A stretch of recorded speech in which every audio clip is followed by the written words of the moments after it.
Restons à cette période où nous ne sommes encore qu'un enfant, car c'est ce qui va nous définir en tant qu'adultes. Tous les enfants voient le monde de l'invisible et chacun va le gérer à sa manière. L'enfant sera ou introverti, comme je l'étais petite, en choisissant de rester dans le silence, ou aura des comportements spécifiques. Aujourd'hui, le terme de TDAH est devenu à la mode.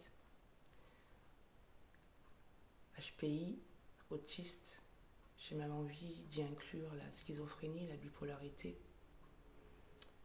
Le point commun n'est autre que l'hypersensibilité. On devrait instaurer l'éveil spirituel dès la maternelle, car l'enfant ne maîtrise pas les capacités extraordinaires qu'il possède. Mes vidéos me permettent d'échanger avec beaucoup d'entre vous et me révèlent que cette amnésie que j'ai concerne pas mal de personnes en fait, sur des périodes différentes, plus ou moins longues. Et je retrouve le même dénominateur, le décès d'un proche. Même pour ceux qui l'ont vécu dans le ventre de leur maman. L'enfant comprend qu'il ne verra plus cette personne sur Terre. Il va donc choisir de rester connecté à elle. L'univers est en 6e dimension, le ciel en 5e. Dans le ventre de sa maman, on est en 4e. Et sur Terre, on est en 3D. Du coup, la mémoire de cette vie terrestre n'a plus lieu d'être puisque nous nous promenons entre la 4e et la 5e.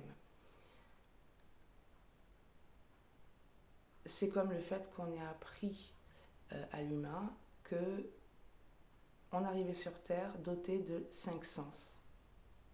Cela veut dire qu'on utilise seulement 5% de son ADN et que les 95 autres pourcents appartiennent au monde de l'invisible, que l'on développera ou pas.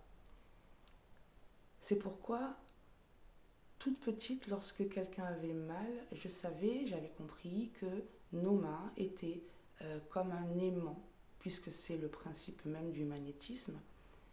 C'était naturel.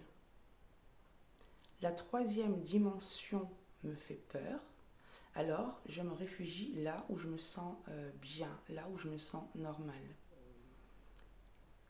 Je dis que j'ai 40 ans de pratique en magnétisme, mais le magnétisme faisant partie de moi depuis toujours, j'ai quand même fait une certification il y a quelques années dans le seul but de pouvoir former les personnes désireuses de pratiquer.